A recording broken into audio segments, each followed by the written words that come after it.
Okay, so welcome everyone to our sixth session of United Way's Local Love in a Global Crisis Speaker Series, brought to you by University of New Brunswick.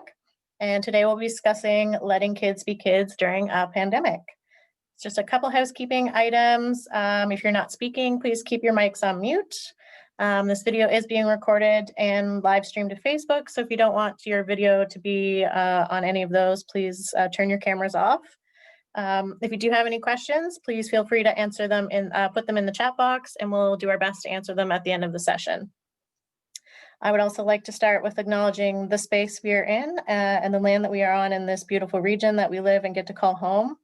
We are located along the beautiful banks of the Woolstook River, the unceded and unsurrendered Mi'kmaq and Woolstook territory, signatories to the peace and friendship treaties, and members of the Wabanaki Confederacy. With that, I would like to recognize and welcome everyone that is on the line today, whether here on Zoom or on Facebook. Once again, today's topic is letting kids be kids during a pandemic. UMB is proud to partner with United Way to present this series, and as well as partnering with other community organizations who are continuing to adapt during these times to ensure families, friends, and neighbors continue to have access to the support they need. We would also like to thank our sponsors for today's session, NB Power, TD Bank, and Liberty Utilities. With that, I will now pass it over to our Director of Community Impact, Roxana Atkinson. Sorry, Roxana. No problem. Hello, everyone, and welcome.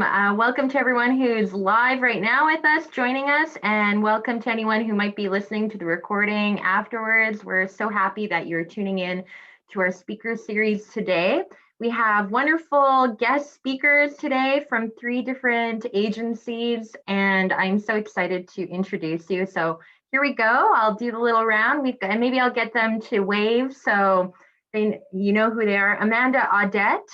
Amanda Audette has been with the Boys and Girls Club of Fredericton for almost 10 years, working as program manager. Mother of 2 young boys, and is extremely dedicated to working with children and youth in our community and making a difference. Welcome, Amanda. All right, and then we've got Ken McLeod. So Ken McLeod is president and CEO of New Brunswick Youth Orchestra and the founder of New Brunswick Youth Orchestra's Systema New Brunswick program. Systema NB offers social change and hope to vulnerable children through music. Systema NB began in 2009 and now has programs in 9 communities throughout the province and engages more than 1,000 children daily. And then our 2 guest speakers from Leo Hayes High School. So Tanya McBride and Teresa Lancaster are both resource teachers at Leo Hayes High School. They have been involved as volunteers with Feed the Lions, a student hunger program, since it started in 2013. In the fall of 2019, they took over running Feed the Lions and have been busy adapting the program to meet the needs that arise as a result of the pandemic. So welcome, everybody. And so what we're going to be doing is we're going to be going through a series of questions for our speakers. And of course, at any point, if anyone who's participating has a question, please do so and join in the discussion. All right, so we're going to jump right on in. How did the early days of the COVID-19 crisis impact the well-being of your clients and the kids in your programs? Yes, I can jump in. We found the biggest impact was that connection piece, that participation and that mental health check-in and that feeling of community and belonging. That was probably the hardest thing, was not being there to help them, not having them be a part of something bigger than themselves, not having a safe place to be necessarily, or getting to be physically active like they normally would at the club. So the connection and the participation was probably the biggest impact directly to the kids and their ability to just be kids in that moment. Mm-hmm. Well, I could jump in if you'd like. Mm-hmm. Actually, very similar to what Amanda said with our Systema program. Maybe the thing we notice the most is this loss of connection with teachers and also their classmates. In many cases in our program, the children have been involved for 2 or 3 or even more years. And it's very intensive. So it's 3 hours after school, 5 days a week for 10 months of the year. So the teachers become really important people in the lives of the children. So, suddenly, they become coaches and mentors and and role models. They have a really positive influence in the life of the children. And so there's sort of the loss of that connection, but also, it's a place of safety, as Amanda said, and also a place of joy and purpose. And suddenly that was lost. So that's maybe one of the biggest impacts. Another thing that we learned is that the children that we serve felt even more isolated. The majority of the kids that we work with come from low-income families.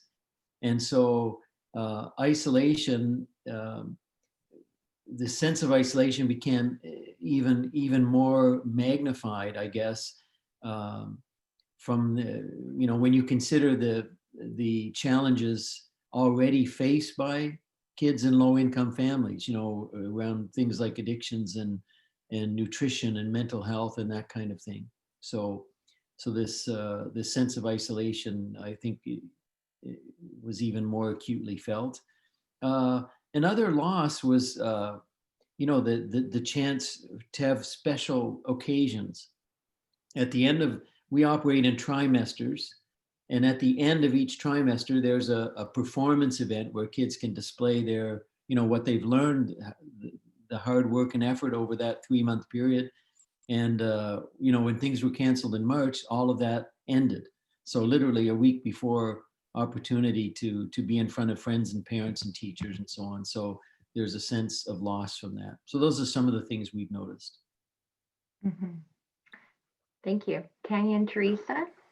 Yeah, just to chime in, a lot of actually the things that our students lost have already been talked about, because that connection to school, I mean, they're there for 7 hours a day, right? And then the piece that we wanted to take care of right away was a lot of our students were being fed at school. A lot of our students were getting breakfasts and lunches. Several students were taking home backpacks of pantry goods prior to the pandemic. And so with the sudden closure of school, that all went away. And there really wasn't any clarity as to when it might be reestablished or how another program or another system could pick it up for these students. And so right away at the beginning of the closure, we had to jump into action to figure out how are we going to get food to students, because there's already this significant financial, there were childcare implications as well for a lot of families. So families were really worrying about a lot of other pieces of the puzzle. And we thought, this is something that we've been helping them with. We need to keep helping them with it. And that was a big impact that we wanted to make sure was taken care of as quickly as possible. And so this Saturday, we were already talking about how are we going to get food to families to tie them over for what we thought was going to be 2 weeks at the time. So that's kind of how the beginning looked for us, I guess, Mm-hmm. and for our students. Yeah. Yeah, absolutely. So this really, this leads into our next question really well. So what vulnerabilities were exposed around the available supports for kids and their families during the initial stages of this pandemic? Amanda, why don't I pass that to you? Sure.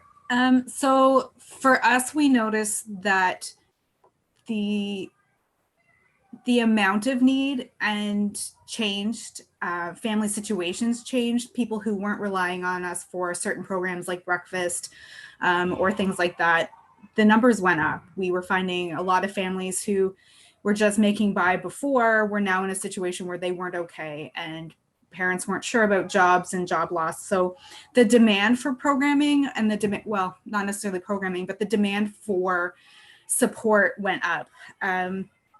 Access. So, we looked at what can we do virtually to stay connected with our kids and our youth. And so we ended up doing some virtual programming, but that was a learning curve and not a lot was put in place up until that point because we always did in person. So there was the need for technology for families, which now is in a much better place than when it was in March. So there was, families needed cleaning supplies, families needed food, families needed access to things, and they needed access to childcare too, because a lot of their programs were closing, or they were still working or trying to work from home. And I know I tried to work from home with 2 little ones, and it was awful. I don't know how people can do it. So we realized how essential programs like ours and similar are to the community. And so the demand changed, and what they needed changed. And so it was adapting and modifying and changing, and so that we could continue to support them through all of the stages. So whether it was at the beginning, over summer, into the new school year, and we're still adapting and changing and trying to find a way to meet the needs of all of the families and youth and support, whether it's now through our virtual programs, whether it's adapting and changing our food programs and helping them with that, or finding ways to help them with cleaning supplies and offset the costs, technology grants and things like that. So it was a weird change and opportunity to grow and build character, as some of our staff like to say. But there was a lot of fear around it too. But the demand did change quite a bit. And, it was interesting to see what became priority really quickly. And Amanda, before we go a little bit further, because I realized we didn't really get to outline some of the programs that Boys and Girls Club of Fredericton do offer. So just for anyone who might not be familiar, what just really quickly, like what kind of programs do the kids get to enjoy? We run breakfast programs. We run morning preschool. We run after school. We run evening programs as well. Some of those are academic. So we have Raise the Grade for middle school, high school youth, and we have it virtually and in person happening right now, and those are free. So access to homework help and tech centers and tutors for that. We have art sessions we're doing virtually right now, cooking sessions, which is happening virtually right now, which got messy last time, but was a lot of fun. We're doing some one-of things. We ran virtual summer camp as well as in-person summer camp. So we're serving kids ages 3 till 18 plus in a variety of programs that way to help. So yeah. Yeah, so you are an essential agency. You are there for the kids for sure. Yeah. What I'll do is I'll pass that question. So what vulnerabilities were exposed around the available supports for kids and their families during the initial stages? I'll pass that to you, Ken. Okay, sure. Well, again, very similar themes. For us, one of the vulnerabilities was just lack of access to internet and devices for kids if you want to do online programming. So, and that's just not just a small problem, it's a big problem. And when you think about it, access to those tools really become a learning and literacy issue for the kids who are engaged in our program. So that was one thing. Another thing was for many of the children that we serve, being at home in those hours actually had the risk of diminishing their sense of safety and security. Nutritional concerns. We too have an after school, nutritious snack program every day for the kids. Their mental and physical well-being, could be compromised in some cases. There's a lot, as you mentioned, a lot of stress on parents, having kids at home or having to stay at home or work from home. And that ends up inevitably being passed on to kids. So I guess another vulnerability is just the loss of a positive environment that they've been used to. At Systema every day, they have the chance to be successful, right? Transportation is provided, space is provided, instruments, an instrument stand, teachers, a healthy snack. So these things all give them the chance to be successful in their life, and loss of that is really important. And then loss of childcare also. Again, we, in some cases, kids are enrolled because it's free after school care. We're okay with that because we prioritize kids from low income families. And so if we also fill that need, then fantastic. And so, the loss of that care, for many of our children, for example, a high percentage come from lone parent families. So loss of Systema every day after school meant loss of childcare, a lot of hardship and strain on families. So those are some of the vulnerabilities that we've noticed. Thank you. Yeah, that I don't know about other listeners, but it just puts sadness in my soul to hear that. Yeah. Did you want to add anything, Teresa or Tanya? A lot of what I had down here reiterates a lot of what was said. I liked the quote that it really put into perspective and changed, I guess, what was hard.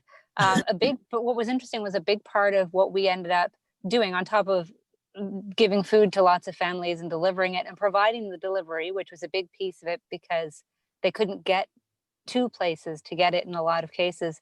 Diapers became a huge part of what we did, which we had never had a part of before, but so many of our families had small babies.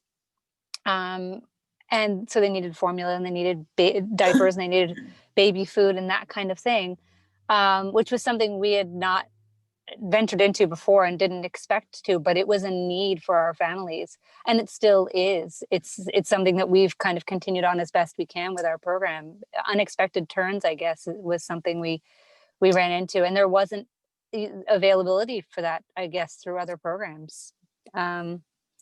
A lot of what I have down here too is about relationships, the fact that the students lost the relationships and the consistency that they had with school, which is a lot of what the others had talked about.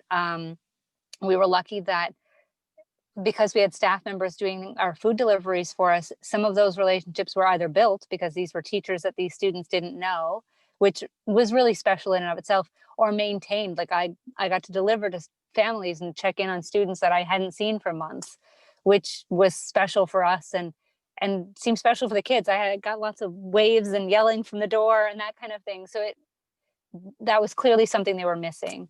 So we were glad to provide it, and it had a big impact on them. Anyway. Yeah. Thank you.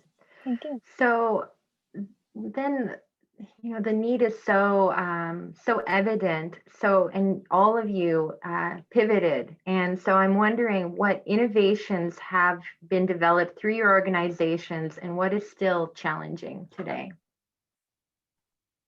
I'll pass it to you, Amanda. Yeah. Sure. Mm-hmm. So we saw a need, and we were lucky that we were backed nationally by Boys and Girls Clubs of Canada, who were partnered with the Jays Care Foundation, and they helped set the foundation for our virtual programs. So we got to work and figuring out how can we make virtual things fun for kids, because we knew that, if they're doing online learning, they're already sitting at the computer. So when they come to us or they come to our programs, how can we make it different than what school may be for them, and how do we keep them engaged and so they're not tired of staring at a Zoom screen or things. So we learned ways to connect with them, make Zoom fun. We learned to adapt physical activity via Zoom, which was weird and strange and wonderful all at the same time. So being able to adapt to virtual programming, overcoming those barriers, like how do we get permission slips? How do we get the kids who need the technology and internet support? How do we do that? And that's still something and how do we express to families who still need that support, but helping them get past, it's okay to ask for help. It's like, we're here for a reason. We want to help you. So sometimes overcoming that, being able to modify and adapt what we're doing. So, our breakfast program looks different right now. We can't be in schools the same way we were last time. Our volunteers look different this year than they did. So it's just changing what we're doing, and getting past the scary, getting past the fear, and saying, okay, what else? How can we make this happen? What can we do? It's a lot of thinking outside the box. So it's coming up with, okay, well, instead of running it this way, let's try it. What's the worst that could happen? So having the things in place, giving it a go, maybe failing completely, but that's okay. It's a stepping stone. And so over the last, 6 or 7 months, we've been able to grow, adapt all of our programming so that, we're able to offer the homework help at home via Zoom. We're doing physical activity. We're doing art and crafts. We're doing cooking.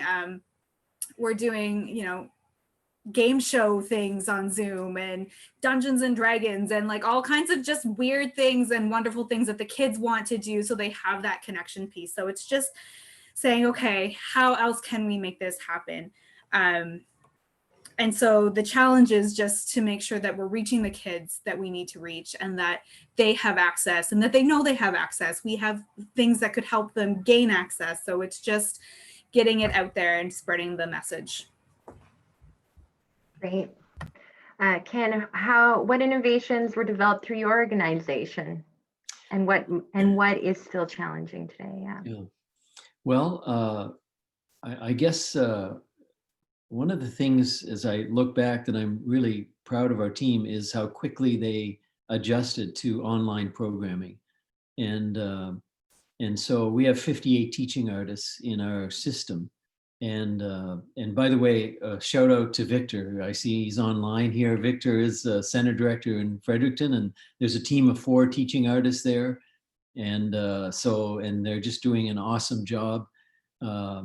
But very quickly they modified their programs and offered online programming to all the students, focusing on individual lessons and group instrument sectionals. I know that Victor and his team did more than 300 hours of online programming, April to June.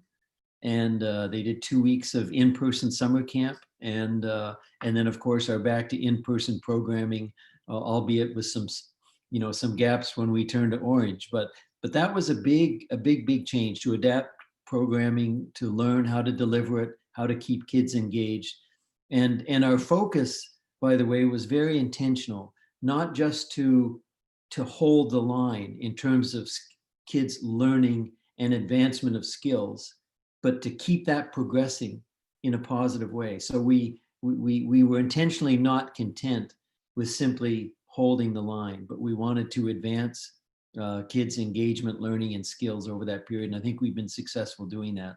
I think Victor retained more than 80% of the kids through online programming, which is really a really good record during that period. So another innovation, we published a lot of online videos that were available and shared throughout our system. We also coordinated online recording and performance events, which is very cool. Another innovation is the Provincial Music Festival was canceled because of COVID. So our team basically organized and provided our own music festival where kids could send entries virtually, and there were adjudicators, and we had more than 100 entries to the music festival. So we're very happy about that. Another one I'll mention is enrichment. So this period actually provided opportunities that we might not have accessed otherwise. So an example is we have connections, because we've been in operation now for 11 years, with major orchestras and orchestral musicians in North America. So we were able to arrange literally dozens and dozens of online individual lessons and master classes with the top musicians in the top orchestras in North America. So Wow. Our kids had classes with musicians from the Toronto Symphony Orchestra, National Arts Center Orchestra, the Metropolitan Opera Orchestra, L'Orchestre Francophonie, the Philadelphia Orchestra, and so on. And so again, it's this idea of not just holding the line, but having a determination to advance skills and learning. And imagine the inspiration for a young person who has a master class or individual class with one of these top musicians. The last one I'll mention is because our kids attend every single day, we've never thought before about music stands at home. So when they come to the center, they all have their instrument and music stand. But now with COVID in their home, many of them didn't have a music stand. So if they're trying to work on their music, it might be laying on the bed or pinned to a wall or taped to the fridge or something like that. It doesn't work that well. And so we actually developed, we called it Take a Stand campaign, where people could donate unused music stands. And we developed unique branding. We partnered with the media. We publicized through social media. We got a lot of music stands donated. Some people even bought a bunch of music stands new and gave them to us. So we were able to take stands to people's houses as well. So that was an innovation that worked. One of the challenging things, and sorry, I'm going too long, is we haven't been able to teach a new incoming class this year. And that's the first time that's happened in 11 years. And so, we're disappointed that we couldn't do that in this year, but it'll mean we hope to return to a new incoming class and that's because of certain health and safety reasons of engaging first-time kids in the program. We hope we can return to that in the fall. Mm-hmm. Thank you. Teresa and Tanya, did you want to talk about what innovations were developed and what challenges are still existing today? Sure. As Teresa mentioned, things like diapers and things were things that we were not expecting to have to purchase, but became a big part of what we did. Another thing that we weren't really thinking about, really expecting, were different dietary needs. So we were visiting homes of elderly people. We're visiting homes of people with diabetes as well. We had several families who were halal or came from various other countries and had very different diets than what you would typically get in a box of, non-perishable food items, that sort of thing. So we really had to start thinking outside the box and realizing that our interpretations of some of these diets maybe weren't as well thought out as we thought they were. So we formed some really great partnerships with some local stores and things. Like, I don't know if I can name names, but like the Batar Market, which is a Syrian grocery store and is amazing and continues to be a wonderful partner for us. And just learning about the dietary requirements of our families was key. And it really helped us for when school started back up again as well, that we were able to serve food that was familiar and recognizable, and that students were like, yes, this is what I have for breakfast or what I have for lunch, rather than what we were trying to, no, really, it's halal, we checked. So that was innovative for us. Some of the other things were just finding the drivers. When we were delivering to 35 families every week for the 5 months that we were off school. So ensuring that we had drivers, teachers, educational assistants here at the school, like stepped up like we were not expecting. We had consistent drivers every week and a list of another 20 to 30 people who were just asking, please call me if you need me, sort of thing. Like, I think everybody was really looking for that connection and a way to stay connected to the students here at our school. And I'd say, as far as challenges, really the big one for everybody is financial. The groceries cost money, and we were teachers, so it's hard for us to be out there and doing a lot of fundraising and that sort of thing. But all of the money we get is through donations or grants or fundraising. So that's a side gig we have to keep going if we want to be able to continue to provide like we do for our families. Yeah, thank you. So in the context of our new normal, what are the ways that community members and those affected by COVID-19 can continue to What are the ways that community members and those affected by COVID-19 can continue to rely on the services of your organization? And what are the challenges in continuing to offer these services? So we already spoke a little, we've gone quite a bit on that, but please, I'd love to hear more, and I will go to you, Amanda. Sure. So we're here. I mean, we go yellow, orange, or red, we're here. We're running daycare programs, so at least those programs will continually be able to access us. So we're not going anywhere. And some of the challenges around that, though, is, funds. It's the workforce. Not everybody wants to put themselves in a situation where, it's risky. Like, I walk out my office, I'm putting a mask on and things like that. So there is that as well. And then I think, we're not going anywhere. So we will always continue to adapt what we're doing. So whether that means all of our programs minus our daycare programs go virtual for a time being, then that's what we'll end up doing. But the biggest challenges around it are funds, are the manpower behind it, because your core team can only do so much, but we do rely on the community for help for that as well. So yeah. Mm-hmm.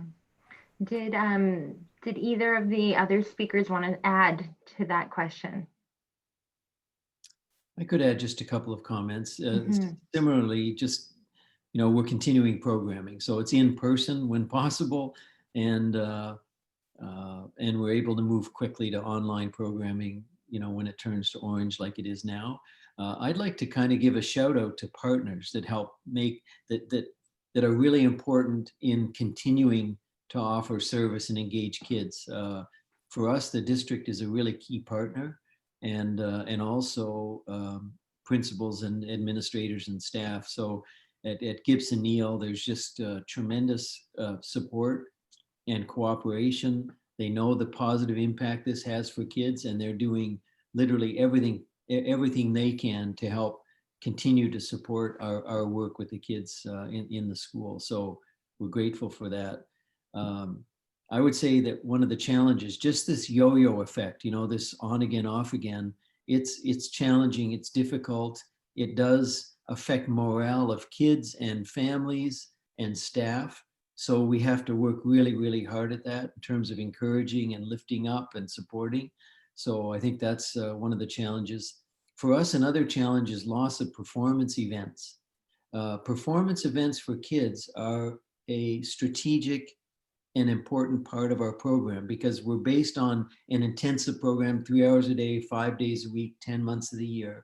And the idea is to connect the dots between hard work and effort over time and outcomes that they're really proud of. So that's why the performance event is so important. It's a way to demonstrate, and for them to see and understand, I can do things, I have capacity as a human being to learn, to grow, and to do something amazing. And so the loss of that is important. But I want to again shout out to Victor. He's already done 8 mini concerts, and they're awesome. If you go on and online and have a look at the Sistema Facebook page in Fredericton, these kids are amazing. The level of achievement is really inspiring and beautiful. And they've also already had about 10,000 views on those mini concert performances that they posted. So we're finding ways to make that happen, but these are definitely challenges. Thank you. Go ahead, Tanya. Yeah. Okay, and I just wanted to mention, because we work at the high school level, our students are only in school 50% of the time. So where food security we identified was an issue at home, those students are not able to get breakfast and lunch from us every day like they did in previous years. So we felt we weren't able to stop with the grocery delivery to homes. So we kind of created a hybrid model. So we gave families an option in August. If they felt that they were okay and they were secure, then they could opt out of the program. Or they had 2 options. We have a backpack program that's been going for years, where students can self-identify and go and get their own groceries from our backpack room of non-perishables. But some families do not have transportation. They have large families, and a backpack of groceries just doesn't do much to support them. So for those families, like currently we have 16, we're still delivering groceries to them once a week. We thought there'd be issues where high school teachers are a little busy now that we're back in school and teaching online and in classrooms, that we wouldn't be able to access people to deliver to the families, but it was amazing. people really became a part of this whole endeavor that we're on, and wanted to continue to deliver to their families. So it changes every week. We're kind of going with whatever's happening, and if we're yellow or if we're orange, or if families need specific things each week. But we had to kind of act fast, and where it used to be a focus on the breakfast and lunch here at the school, I feel our focus has really changed to make sure people have food in their homes now. Okay, thank you. So in New Brunswick, we are still under a state of emergency, and a stay-home order could be reissued. So the red, right, that we're looking at, if we experience another outbreak, if the outbreak grows, really, right? So having lived through the last stay-home order, are there any recommendations you would suggest to policy decision makers to offer additional supports to children and families in our communities who are struggling with technology resources, food resources, everything we've been talking about and more? Go ahead, Amanda. Yeah. Sure. So, I mean, if we get a stay-home order, we will still be running some in-person potentially, because I mean, they've announced daycares will stay open regardless of the color. So, we'll have at least the ability to connect with the kids that do come, but that's not going to be all of our children and youth. So I think the mental health of, I'm going to try not to get emotional thinking about the mental health of our kids and our youth, and what could, they're already stressed. They've lived through it once. I think that needs to take priority. I think, there's children and youth who, may have access to mom's cell phone, but that doesn't mean that, they're going to be able to get it to do their homework, or they're going to get it to be able to log on to do a music class or a cooking class or an art class or things like that. So having the technology, having internet that's actually good internet, that, they're not dropping the call and then you're like, okay, no, we got to go back 3 steps, and so that you can catch up, that, it's not just as simple as putting technology in their hand, it's making it accessible. And that, internet is, New Brunswick has great internet in some places and terrible internet in other places. So it's just making sure that everyone has that same, that right to have the access. So keeping in mind that, there are programs out there that, you can connect with, even if it's just a, hey, I want to check in, or I just want somebody to listen to me. You may not like art, and that's okay, but being a part of something bigger than you, and if you kind of try it, then that's, I guess what I'm saying is I want families and I want kids and I want policymakers to do what they can for the kids, to do what they can to get them involved in something beyond just at home. Because for some of the kids, just at home is not good enough. But that making sure we have that mental health support, and we take a proactive approach to it, and that we're lucky that we have foundations and things in place right now for virtual, and we have, a really good stepping stone for that. That's not going to be good enough. We need to make sure that everyone has access to it and can participate in it. And we get over the fear of internet. A lot of our younger kids and parents don't want their kids on the internet, and I get that 100%.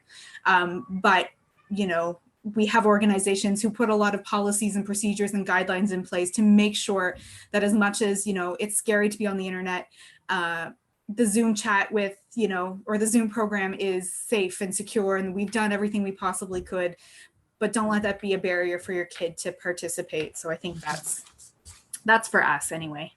Absolutely. Thank you. How about for you, Ken? How about for Systema and for your agency? Yeah, I guess like the others on the panel, Systema isn't a random sample of youth, right? So we are purposely engaging kids who are most left out in the society and most at risk. And so the kind of daily in-person participation is even more important to their security and to their well-being than it might be for the general population. And so if I were to want to communicate something to decision makers, it's that this is not an extra. This is not a nice to have. It's literally important and vital to the well-being of these kids.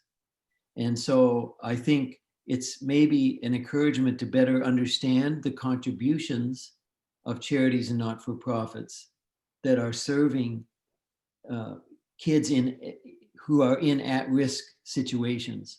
It's great that business and sport programs operate, but what about the social programs when they're canceled?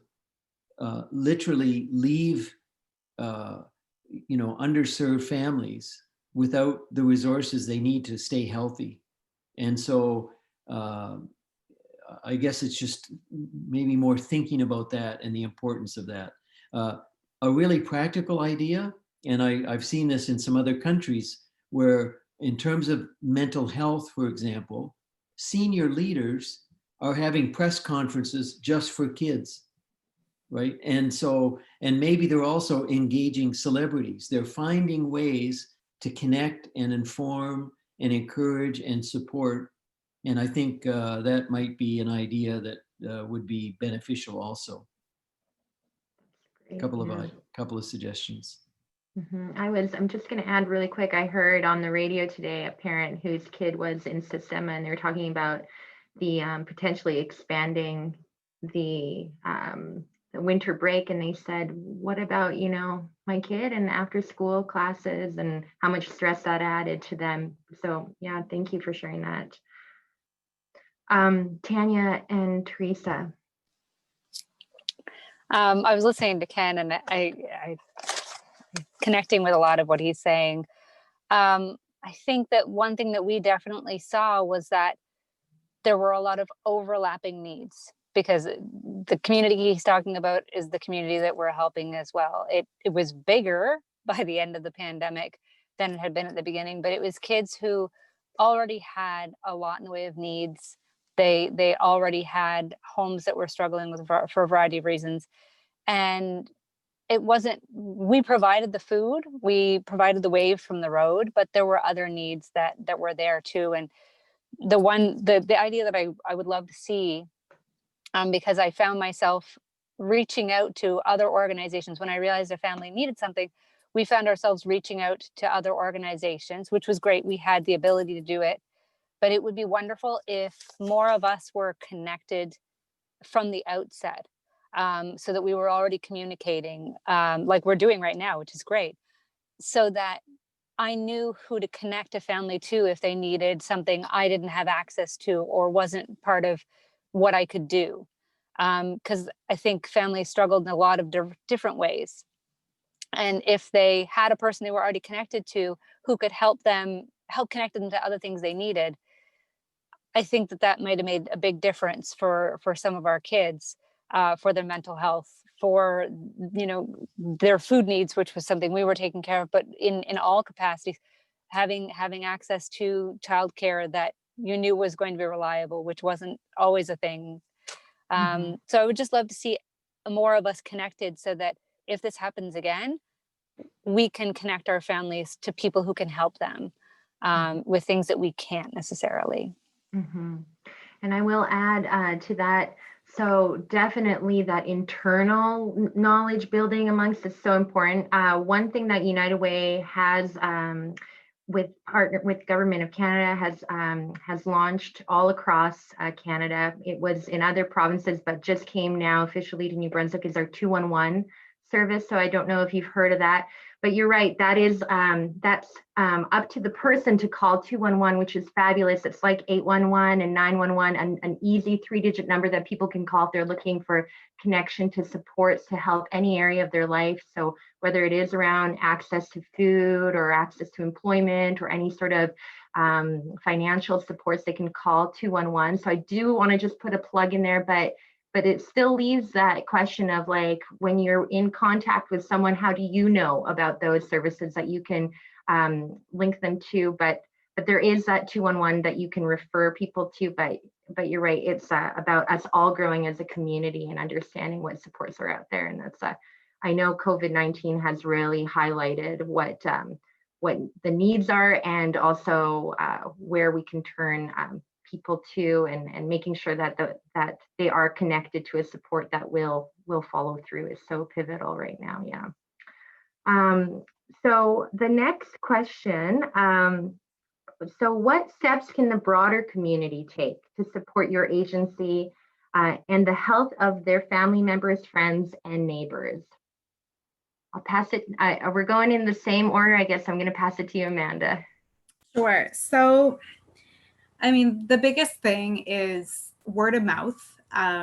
If you know someone who could benefit from one of the programs we're offering, or that kind of thing, you know, we would normally be like, hey, we need volunteers, but just with the things and the way things are right now, we're not taking on too many volunteers. Well, we can't right now in the orange phase. So just supporting what we're doing, sharing, you know, whether it's sharing, you know, the fact that we have a youth leadership program we're running, or step up the grade or raise the grade homework and tutoring programs, just helping us reach the kids who and the youth that we need to reach.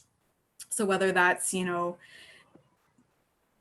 food or nutrition programs, whether that's just social programs or academic or after school, which include, like, we run winter break, we run PD days, we run potentially this extended winter break. Who knows what that is? So it's just getting the word out there. And I know sometimes a lot of people, pride can get in the way of, you know, oh, I don't normally need help, but COVID has leveled the playing field for everybody. So if there's resources out there, take advantage of them. And whether it's, you know, we do have some ability to help with technology and internet. It's not going to last forever. So there's ways around that. So it's just connecting to the wider community and making sure that, you know, like it was just said, we're all helping the families. Like, this is the Fredericton Central is our community. So we want to be able to help the ones that need help and be there for them. So whether it's finding ways to hook us up with people who are wanting to do a special guest or things like that, like there's lots of ways to contribute to what we're doing besides just, you know, money. For sure. How about you, Ken? What kind of steps can the broader community take to support your agency and their friends and family? Just a couple of things. I won't pass over funds quickly because, of course, we need financial resources to do the work that we're doing in the community. So, and you know, interestingly for us, you know, there are, in some cases we've lost funds completely. You know, service clubs, for example, that would have traditionally supported us aren't able to do their events that raise money that enable them to support charities. So, and then, and we actually have costs that we wouldn't have otherwise, PPE, for example, and other things associated with serving kids during a period like this. So, you know, financial support's important, and the community's been great at supporting Systema, and we're very, very grateful for that. You know, sometimes there might be individuals that have certain skill sets, like for video production or live streaming, which right now would be really helpful to us, you know, to maybe, you know, enhance and further develop that skill set in our team in Fredericton.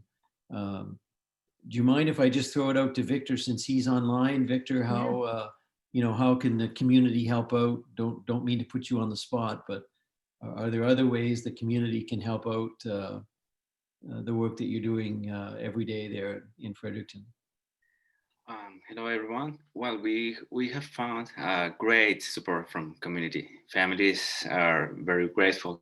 I continuously receive letters from parents being very grateful about the program, about the feeling of children are having, and being grateful as well of making it, you know, during this time very positively and smooth for children. They don't feel that, you know, anything is happening outside the building. The further connection between the wider community by now, I think should be spreading the word, making visible the program, As Ken announced, was informing, we already filmed a couple of mini videos because this year we can't go big with the concerts. So we are sharing mini concerts in order to see the progress of the children. And it's very important to stay visible and to make people know that there's a program that cares about the well-being of children, support them, and to give and we are giving them, the feeling of success and that they are achieving great things. Mm-hmm. Absolutely. And I just we will definitely share those videos. And also you had a great write-up in the Edit magazine. I saw that write-up. If anybody hasn't, it's a wonderful New Brunswick Atlantic magazine, and you guys have a wonderful write-up in that magazine this issue. So we'll have to share that as well. Definitely increasing that visibility. Thank you, Victor and Ken. Thank you. Passing it over to Feed the Lions. Any last steps that people can do to support your agency? I think awareness is key, just knowing the need that's out there and ways that we can support. And I need to mention too, Fredericton Community Kitchen is a huge asset to all of the schools, all of the students in Fredericton. They run a student hunger program where they're delivering lunches to 17 schools every day, including ours.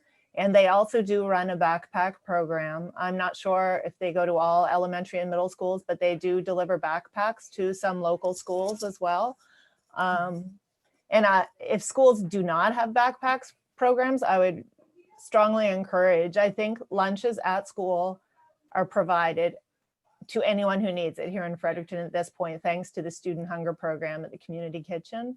But I'm not sure when kids leave the school each day, and in high schools every other day, what they're going home to. So I would really encourage, I know FHS is starting one up now as well. So I think just an awareness that we have the students here for 8 hours of the day, but there's another 16 hours that, are unaccounted for as far as we don't know what's going on. And so just be aware and cognizant of that, and support in any ways that we can is important. Mm-hmm. Absolutely. I just wanted to add here really quick. There was, in our last session, we were talking about how to support seniors during this time. At this question, it actually came up how important it is for neighbors to check in on each other.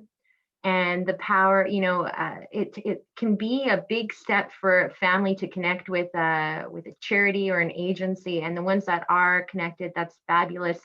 But when it gets really down to a lockdown, it's about the communities checking in on each other as well, and your neighbors. And, if you are able to extend help to a fellow neighbor to check in as safely as you can, and to see, and we've heard amazing stories about that in all of our communities, rural and urban. So I just wanted to put that little addition in there. So the last question, and we're getting close to the end here. What are some resources you are able to share for families who are continuing to cope during these difficult times? Go ahead, Amanda. For us, we still have access to all of our programs. We have access to preschool program. We have access to after school programs.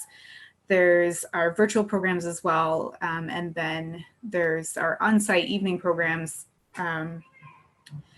We may not be the right fit for every family, but we want to make sure that, if we can't help you, we're going to find someone who can. But most of our programs are free. We don't want finances to be the reason someone can't participate, because everyone has the right to participate in programs. So whether that's, after school, connecting, building on skills, and getting physically active, getting homework done, getting help tutoring for middle school, high school youth, whether that's, learning some crazy art that you're doing on a virtual session with me just because, you know, I'm fun. No, but it's that connection piece. And so we want to reach as many as we can. And so, you know, it can be unnerving. It can be scary to call and say, hey, what do you have? Or send an email of like, hey, what do you guys have right now? But we're going to do everything we can to help. And if we can't connect you with something that fits your needs, we're going to find something or somebody else who can help you, you know, because there's some amazing organizations in the city too. So, you know, we want everyone to feel connected. So whether that's with us or whether that's with a different organization, you know, it can be a leap of faith to reach out and try something new, but it's totally worth it. That's great. Thank you. How about for Ken? How about for you guys? What are some resources you're able to share with families? Well, like with Amanda, we're continuing, of course, to deliver our program every day. So it's important that we continue to do that. Devices, we actually were able to create a partnership with TELUS that enabled us to put devices into homes of kids who didn't have them. So that's a way we can, you know, we'd like to push that out. There's still more need there.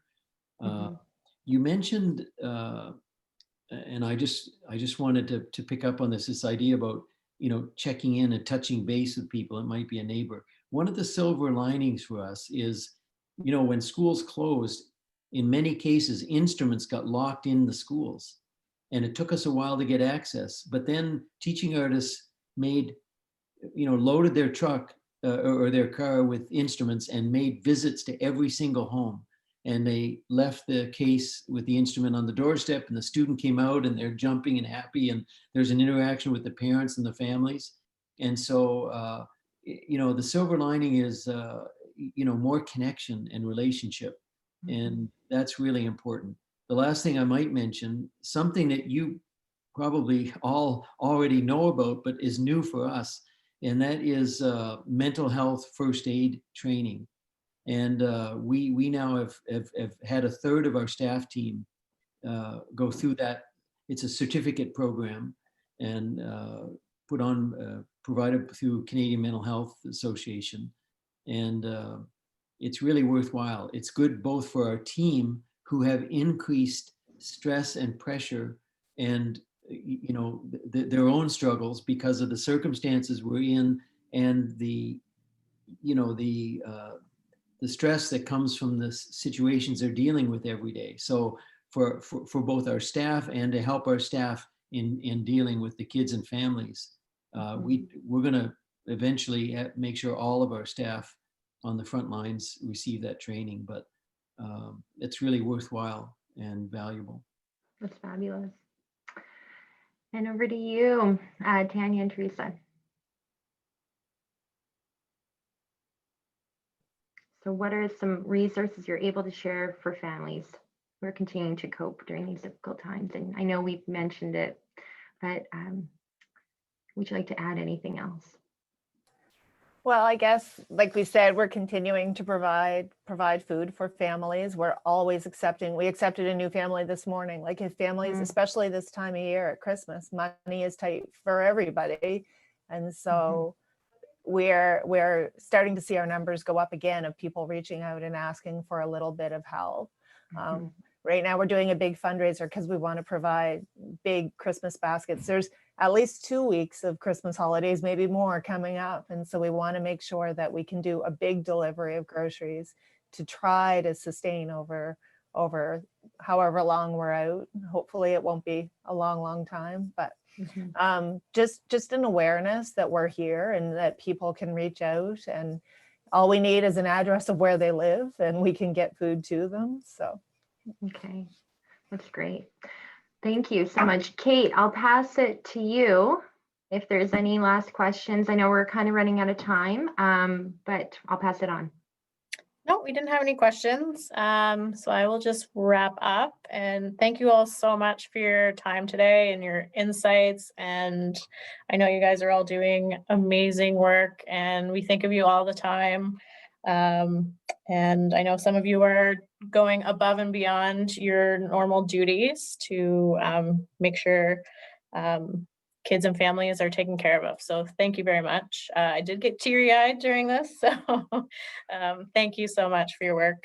And we want to thank, of course, UNB and TD, Liberty Utilities, and NB Power today as well. And thank you to our speakers, Amanda, Ken, Tanya, and Teresa, and again, Roxana for moderating.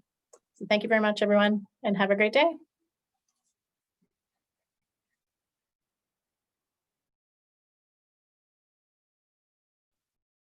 Bye-bye. Nice to see you all.